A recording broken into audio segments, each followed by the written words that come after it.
Welcome to this explainer. Growth in IT services isn't just organic anymore. It's practically engineered.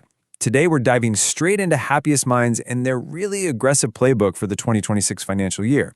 We're going to break down exactly how their massive internal investments, specifically a high-speed string of acquisitions, are directly driving some heavy-hitting external validation. We're essentially taking a magnifying glass to the M&A engine they've built to absolutely accelerate their market dominance. Now, this brings up a pretty compelling question, right? How exactly does an IT firm buy its way to the top of the analyst charts? I mean, we all know that buying a company gets you revenue, but how does it get you prestige? Well, as we go through this explainer, I want you to keep this framing in your head. We're looking at the inputs, the strategic hard cash acquisitions, and mapping them directly to the outputs, the global industry awards and market positioning. It's honestly a masterclass in converting capital into market credibility. Act 1. The growth engine. Let's just dive right in and look at the sheer scale of the corporate machinery they constructed. Okay, before we get to the specific numbers, we need to define a really crucial financial term: goodwill. In the merger and acquisition world, goodwill is the premium you pay over the fair value of a company's tangible assets. So why does this matter so much for an IT services firm? Well, because when you buy a tech company, you aren't really buying office space or computer monitors, right? You're buying brain power. You're buying established client relationships, specialized intellectual property, brand equity, and future market potential. So as we dig into the financials, just keep in mind that a massive goodwill figure signals a huge investment in intangible human capability and market positioning.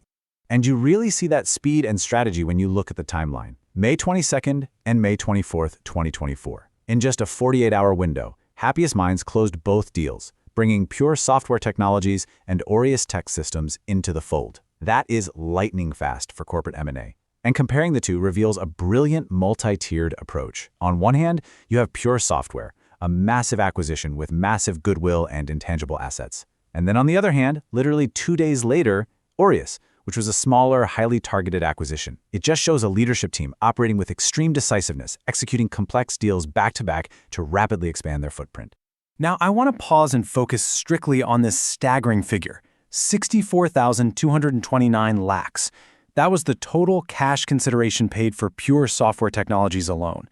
It's absolutely vital to emphasize the sheer financial scale of this strategic commitment. Happiest Minds didn't just, dip their toes into the water to prepare for 2026. They did a literal cannonball splash. Deploying this level of capital requires deep conviction in the future of the market and absolute certainty that they can integrate this new entity to generate outsized returns. So, where did all that money actually go? Well, out of that massive cash layout, the value generated is fascinating. There's a soaring figure for goodwill at 56,740 lakhs, and then secondary intangible assets at 15,718 lakhs. This perfectly visualizes what we were talking about earlier. Happiest Minds wasn't buying physical factories.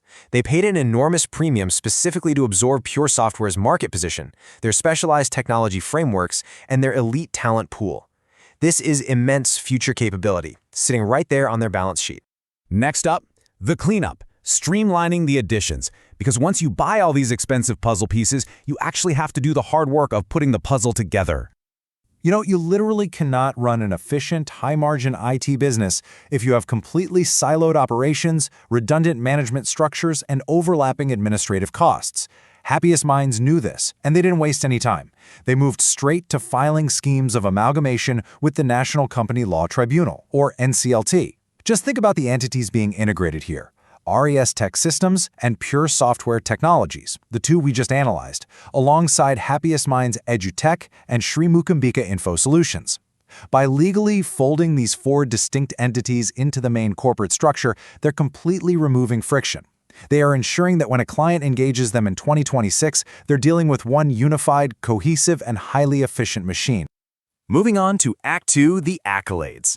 Now let's shift gears and look at the actual results of all this integration.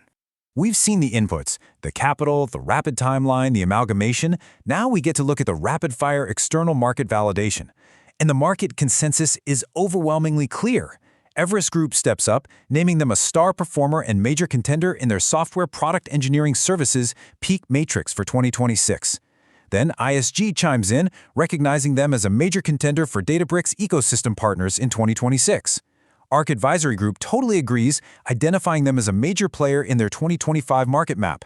And if that wasn't enough, Avasant named them a challenger in both life sciences digital services for 2026 and end-user computing services. I mean, this isn't just one optimistic analyst. This is an absolute avalanche of validation across multiple domains. It proves that their structural investments are translating directly into top-tier market leadership.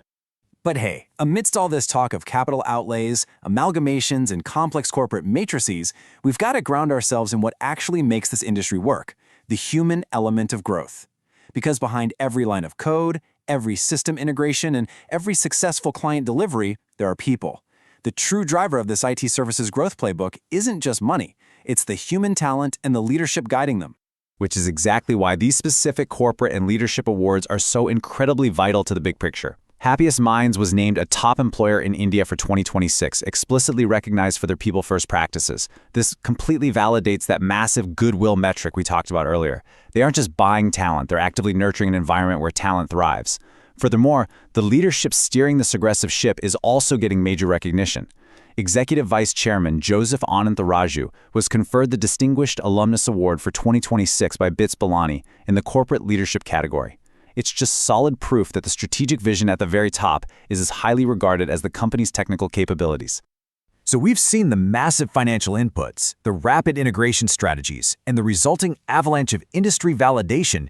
It really leaves us with a truly fascinating landscape to monitor. With their war chest deployed and these newly streamlined, award-winning capabilities now acting as a single cohesive unit, how will these integrated 2024 acquisitions fundamentally reshape the engineering services landscape in 2026 and beyond?